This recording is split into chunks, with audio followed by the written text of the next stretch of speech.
राम राम जी, कैसे हो आप सब। मैं सुमित। तो भाई आज की जो वीडियो है ना, ये स्पेशली फोर्ड वालों के लिए है। देखो, आप सभी जो BS6 डीजल गाड़ी ओन कर रहे हो फोर्ड की, चाहे वो इको स्पोर्ट हो, चाहे आपकी फ्री स्टाइल हो, जो भी हो, उन सभी को जो है ना रिकॉल आ रहा है। अब तक ये था कि भाई फरवरी 2021 के बाद की गाड़ियां रिकॉल होंगी, लेकिन अब जो 2020 की बनी हुई है ना मैन्युफैक्चर्ड, उनका भी रिकॉल हो रहा है। एक अगर आप ऑनलाइन देखोगे तो एक एरर आ रहा है 20E05 करके, है ना। ये एरर किसका है? तो ये सारी असमंजस वाली स्थिति बनी हुई है। बहुत से लोग कंफ्यूज्ड हैं कि भाई आखिर होना क्या है ना। अभी तक तो 2021 की रिकॉल हो रही थी, अब 2020 की भी हो रही है। तो मैंने भी अपना चेक किया भाई, मेरा अभी तक जब मैं वीडियो शूट कर रहा हूं तब तक मेरा तो नहीं है, लेकिन हाँ मेरा भी नंबर आ जाएगा, क्योंकि सभी का आ रहा है BS6 डीजल वालों का धीरे धीरे उसमें। तो अभी भाई मैं नोएडा में सर्विस सेंटर पे गया था, वहां से सारी चीज जितनी जानकारी मेरे को पता चल सकी है उतनी बात मैंने वहां से पता कर ली है। अब उसमें क्या सीन है, क्या क्या चीजें उन्होंने बताई हैं, वो सारी बातें मैं आपको बता देता हूं, जिससे कि सारे डाउट्स क्लियर हो जाएं। तो भाई तब थे हम रास्ते में, तो बात रह गई अधूरी, अब पूरा करते हैं। तो जो ये कोड आ रहा है ना 20E05, कुछ कस्टमर्स के कुछ गाड़ियों के लिए तो ये कोड आ रहा है, कुछ के लिए शायद 21 है या कुछ मतलब दूसरा कोड आ रहा है, वो मेरे को याद नहीं है कोड, मैं नोट करना भूल गया। तो इन दोनों कोड के थोड़े अलग अलग मतलब हैं, वो मैं आपको बता देता हूँ। देखो, अगर आपकी गाड़ी में 20E05 ये वाला कोड है तो आपकी गाड़ी का जो कैटलिक कन्वर्टर है उसको चेंज किया जाएगा, है ना। जो ग्रुप हैं, इको स्पोर्ट ग्रुप या फोर्ड के ग्रुप्स हैं बहुत सारे, वहाँ पर लोगों में बहुत ज़्यादा कन्फ्यूज़न है। कुछ लोग बोल रहे हैं केवल PCM अपडेट होगा, कुछ बोल रहे हैं कि कैटलिक कन्वर्टर में कोई फिल्टर है वो ही केवल चेंज होगा।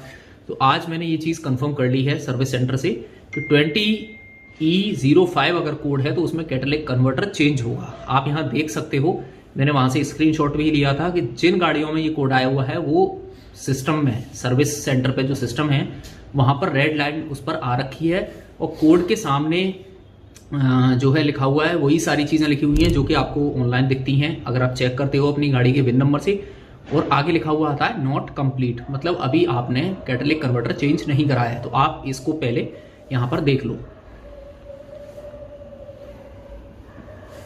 ठीक है। इस तरह का कुछ आपको सिस्टम में दिखेगा अगर आप सर्विस सेंटर पे जाओगे। वहीं अगर जो दूसरा कोड है वो आपके लिए आ रहा है इसके अलावा, तो वहां पर आपका कैटलिक कन्वर्टर चेंज नहीं होना। उस केस में जो है केवल PCM अपडेट होना है, सॉफ्टवेयर अपडेट होना है, उसके बाद ये इशू रिजॉल्व हो जाएगा। मतलब ये जो कंप्लेंट है आपकी, जो रिकॉल की गई है गाड़ी, वो वहां पर कंप्लीट लिखा आ जाएगा। 20E05 के लिए कैटलिक कन्वर्टर चेंज होना है, दूसरे कोड के लिए केवल PCM सॉफ्टवेयर अपडेट होना है और कुछ नहीं होना, ठीक है। तो ये डाउट आपका हो गया क्लियर। अब दूसरी चीज़ भाई, बहुत सारे लोग ये बोल रहे हैं कि हमारी 2020 कार है, आज तक हमें कोई इशू ही नहीं आया, तो हम कैटलिक कन्वर्टर चेंज कराएं या नहीं कराएं। कहीं ऐसा ना हो कि उसके बाद फिर हमें एग्जॉस्ट फिल्टर वाली DPF की वार्निंग आने लग जाए, ये भी एक बहुत बड़ी चिंता है ना। तो इसके बारे में भी मैंने पूछा था, तो उन्होंने ये कहा था, जो सर्विस सेंटर वाले हैं उनकी बताई हुई बात मैं आपको बता रहा हूँ, मैं कोई टेक्निकल बंदा नहीं हूँ जो कि डीपली मुझे इसकी नॉलेज हो। देखो, इसमें उनका कहना यह है कि सर जब हम कैटलिक कन्वर्टर चेंज करते हैं ना, तो उसके बावजूद हम केवल उस पोर्शन को हटाते हैं, लगा देते हैं, लेकिन उसके अंदर जो पहले से जो कार्बन जमा हुआ है ना, वो फिल्टर पे आ जाता है। किसी गाड़ी में, हर किसी के साथ नहीं हो रहा, और फिर वो DPF की वार्निंग आ जाती है। तो उसके बाद अगर कोई गाड़ी किसी कार ओनर को दिक्कत हो रही है ना, तो वो सर्विस सेंटर जाए, PCM हम उसका दोबारा अपडेट कर देते हैं, और उसके बाद फिर अगेन उसको ये इशू नहीं आता।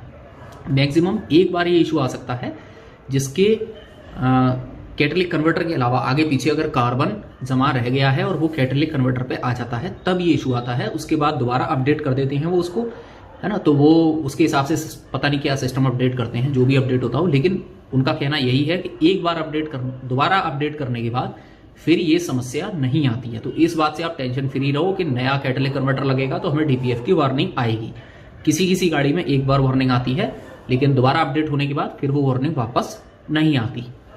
वापस वो जब ही आएगी जबकि एक्चुअल में आपका DPF क्लॉग होगा, है ना, फिजूल में नहीं आएगी।